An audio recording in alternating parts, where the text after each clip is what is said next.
Alright, hey guys, welcome to the next episode of Limestone Home. You may have noticed that I have a different pair of glasses every single time I make a video.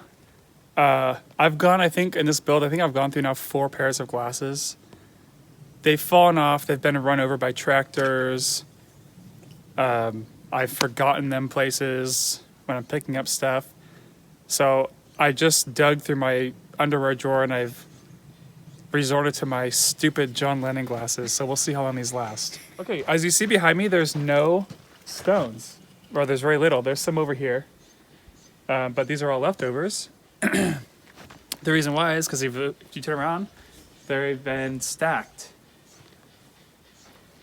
So they've been stacked, and as you can see, they've also been mortared.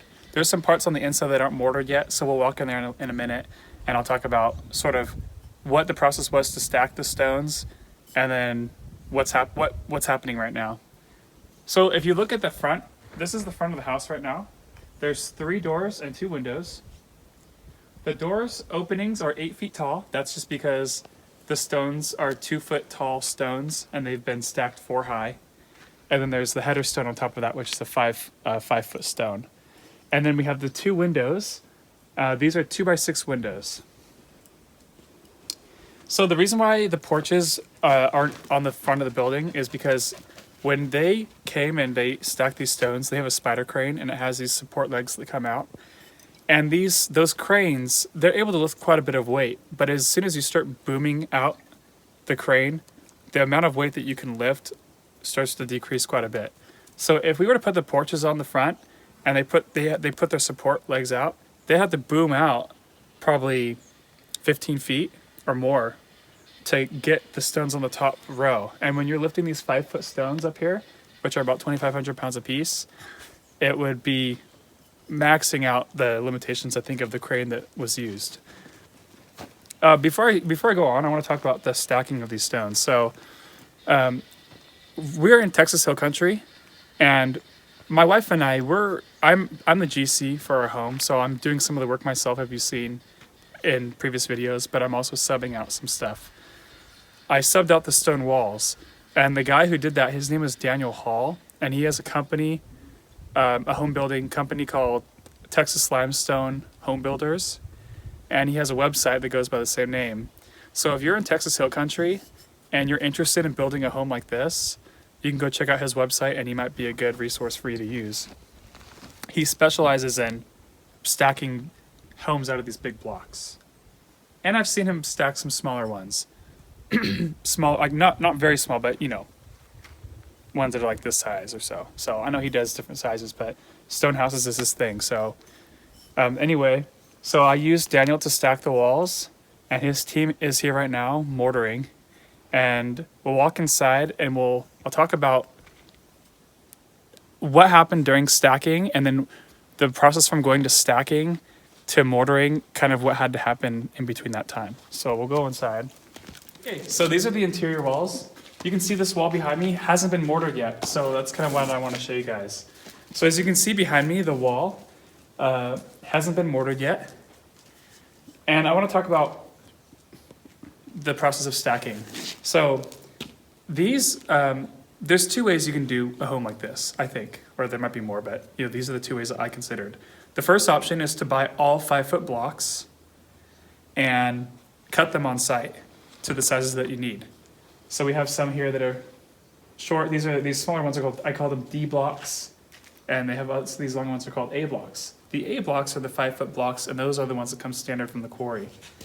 So you could either order all 5-foot blocks and then cut them on site with a saw, and then what they do is they score all the edges with the saw. Cuts about 4 inches deep, and they can take a wedge, and wedge it in there and hammer it and break it. That's one way, so you can cut all the rocks to the sizes that you need on site. That would minimize your gaps. The other option is, and this is the option I did, is you can get them sawn at the quarry to the sizes that you want, and they'll cut them for you. I think there's downsides to both methods. The downside to having them cut on site is you have probably someone whose only role for for basically the whole length of the stacking is just cutting rocks. So there's more labor needed if you're cutting them on site. Now, if you get them cut at the quarry, you don't have someone on site cutting rocks, but the downside is, there's two downsides. One is you don't know exactly if the rocks are going to be cut to the exact size that you need. And so you have to, and what I did is when I made the plans, I made the plans so that there's a 2-inch gap between all the rocks. That's a larger gap than normally our builder used, was a 2-inch gap. I think he's usually used to like a 1/2-inch gap. So they've been having to do more work at the back end, filling all these cracks and cutting smaller stones to fill them.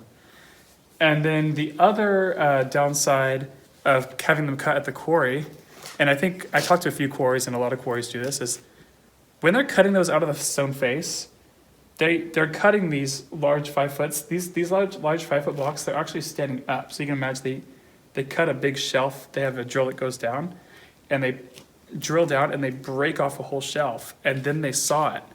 Well, the amount of time needed to line up a saw to cut a 5-foot block and the amount of time needed to cut up any smaller block is the same amount of time.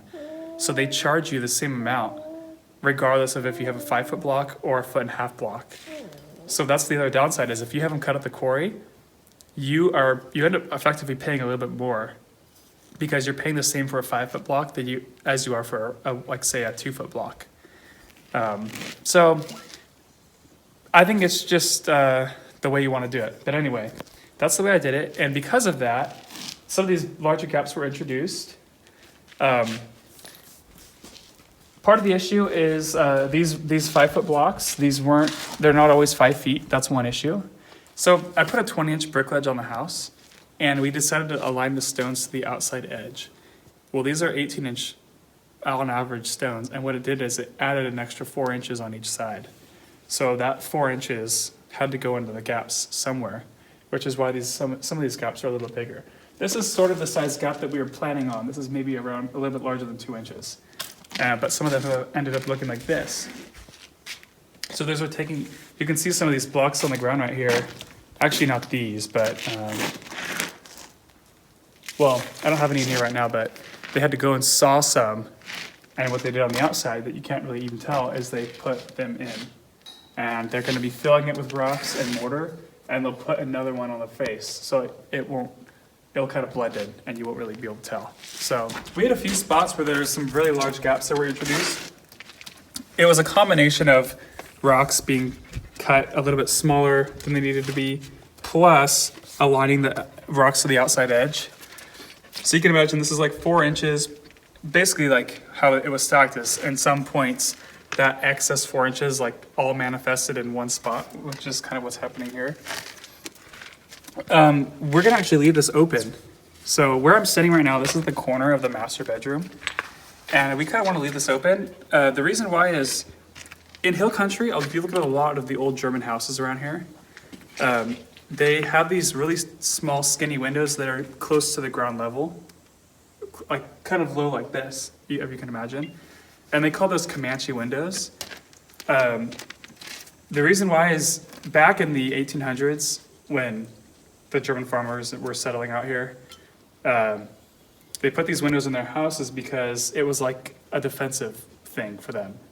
Comanches or just other looters would come and try to steal cattle and that sort of thing, and they'd be able to stick a rifle through here and shoot out whoever's trying to steal from them. And I'm pretty sure the people who were probably trying to steal also had guns, so it turned out to be like a shootout situation. So they made these skinny windows just like they used to put in castles, actually. I'll backtrack a little bit and I'll talk about stacking. So when we stacked, you can see right here, this is one that's just kind of loose. This is a spacer, a black spacer. And what they did when they stacked these walls is they put down a layer of mortar, which you can see in here, kind of. They put down a really thin layer of mortar, and then they put these spacers. And the spacers, they serve two purposes. The first purpose is they allow them to level the block. So they have different thicknesses of spacers. So they put the spacers on, they'll be able to level the block. So when they put this block down, they put a level across and they make sure all the way around the row is level with itself. If you introduce a little bit of air down in the second or third level, and you don't make sure that all the blocks are level with themselves, by the time you stack 5 high on your top, you're gonna have a bunch of variation. And when you try to run your base plate for your roof, your top plate, there's gonna be all sorts of undulations. So that's one reason why they have the spacers. The other one is it allows room for some mortar to set. So they put the mortar in there, and it allows a really thin layer of mortar to set. So that's the other purpose. Okay, so after the walls were stacked, the next step was to chisel away. So these rocks, you can see they're kind of beveled right here. It's very slight. On the interior, they took a rotor hammer with a chisel bit, and they just kind of beveled all the rocks. Or places where it really hung over, they actually cleaved off faces. I can talk about that when we go on the outside. But in here, what they did is they went and they beveled all the edges, and what that does is it just allows this joint to take more mortar. If it was just two flat faces meeting each other with a really skinny slit, you would just be putting mortar on the surface, and the mortar wouldn't be really doing anything structural, or it wouldn't be doing anything. So they put the bevel on these edges so they can pack that like V. It's like a V, almost joint with mortar. So if you see all this stuff on the ground, all this stuff is coming off the walls. So the next step after, it can be done after or before mortaring, is to brush all the walls. So what they've done, and they're working on it right now, is they're coming through and they're brushing all the walls and they're getting all the loose stuff off. So you can see this one up here hasn't been brushed yet, and all this is just dirt and it just comes off. You can see it's just rocks and dirt and that sort of stuff. So what they're doing is they're coming through and they're brushing all of that off with a wire brush, and they come back over with a nylon brush and get the smooth stuff off. So that's why the ground has all this dust and rocks and dirt on it. So this is the corner of the master bedroom, and you can see this wall. This is an example of a wall that's been brushed. So they've come through and they've brushed all these really good, and they've gotten all the loose dirt off. You can see all the definition that starts to come through. This limestone actually has some interesting, I'm pretty sure there's some sort of fossil, probably, in it, some sort of plant or something was fossilized. All this definition starts coming through when they start sweeping and brushing up all the dust, so it's pretty cool to see. So if we make our way over from this master bedroom, there's gonna be a door about right here, and this is gonna open into the master bathroom. This whole thing's gonna be a master bathroom. This is the toilet. And this, as I said before, is the master shower. When you're in the shower, it's nice to have a soap ledge, a soap dish or something that you can put your soap or shampoo on. So what I did is we had a skinnier, like 14 or 15-inch block, narrow, and we put it on top of this one, and you can see it kind of steps in here, so then it gets fat again. But this one allowed us to have a natural ledge here. So in the shower, we'll be able to put shampoo and soap and that sort of thing right in here. And then one last thing we're gonna do is we're gonna come through and we're actually gonna mortar around all the base of this and kind of slope it into where the pan is gonna be. That's just gonna help water not set in these, in the grooves down here. So that's something else that needs to happen. But anyway, this is the shower. And one more thing was, I don't know if you can see it in the video, but there's a bunch of, this whole face of this rock is encrusted with crystals. It's a limestone rock, but they call it cave rock. And basically it's limestone that has, a bunch of crystals on it. So we have two places in the house where we put rocks like this. This was actually a gap in the wall. It was a pretty large gap. This actually was the largest gap. And so we found this rock, and we thought it'd be cool to stick it in the shower, because this is basically where you're gonna be standing, and it'll be kind of cool to see that. Okay, so if we make our way over to the kitchen. So this is the only non-2x6 window in the house. This is a 3x4, and all the windows in this house are gonna be casement windows. What that is if you guys have ever seen the windows that have that little hand crank, instead of the windows opening up, they open out. So all the windows in this house are casement, and this is gonna be a 3x4, and our kitchen sink's gonna be about right here, where this drain and water lines are. So it'll be a nice big window to look out to. Then this will all be kitchen counter, dishwasher, that sort of thing. This is the back door. It's gonna go onto a patio. We're gonna have 10-foot porches on the back that are poured concrete. There's gonna be a door here. And then this is gonna be about the wall for where the kid's bedroom is. Like the kid's bedroom would be about here, would be behind me, and this is gonna be where the wall is. And this opening here, if you remember in a previous video, I said I had a 3-inch drain that I had plumbed out to this spot, and I said it's plumbed to nothing. Well, this opening is for a future addition if we ever decide to do it. So I'm gonna frame it out. I'm gonna put stone fascia on the outside and do insulation and everything like you would a normal wall. And then I'm just gonna put a bookcase or something in here that's recessed a little bit. And if we ever decide to do an addition onto the house, I can just knock that wall out. In a house like this, I think it's probably unfeasible to try to make a new opening in a wall. So you have to kind of think about any future additions that you want to do beforehand. I'll talk about one more thing on the interior, and then we'll go outside and we'll talk about a few things. There's multiple ways you can do this.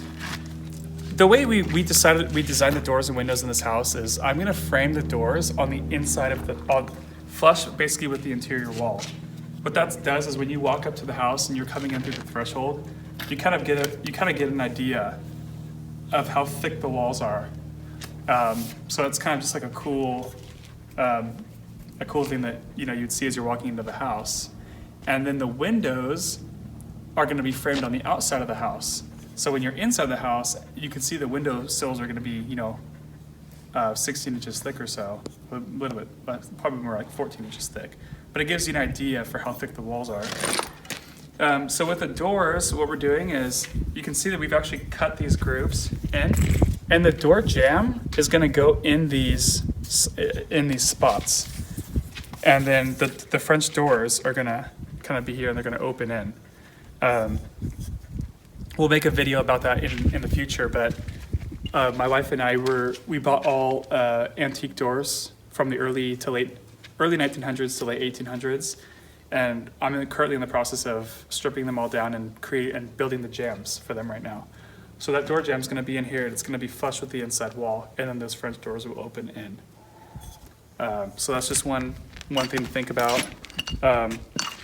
When you start trying to put things that have perfect edges like wood against stone that isn't all bumpy, it's kind of starts to get a little bit tricky. So there's gonna definitely be some things that I run into, like when I try to put trim around the door, I'm gonna have to try to figure out how I can fit that trim with the wall behind it and everything, but that's gonna be some bridge that I cross when I get to it. So this is where the back porch is gonna be. This is the back wall. A lot of the stones that had more variance in thickness went on the back wall. The reason why is just because we won't be seeing this wall as much, and we had to put them somewhere. So you can see this wall's a little bit more bumpy. There's a little bit more undulation in it, but it still looks pretty cool. You can see there above the doors here, there's some really fat stones.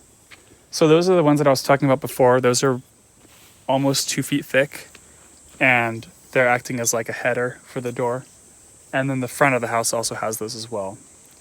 So the exterior of the house has all been mortared. And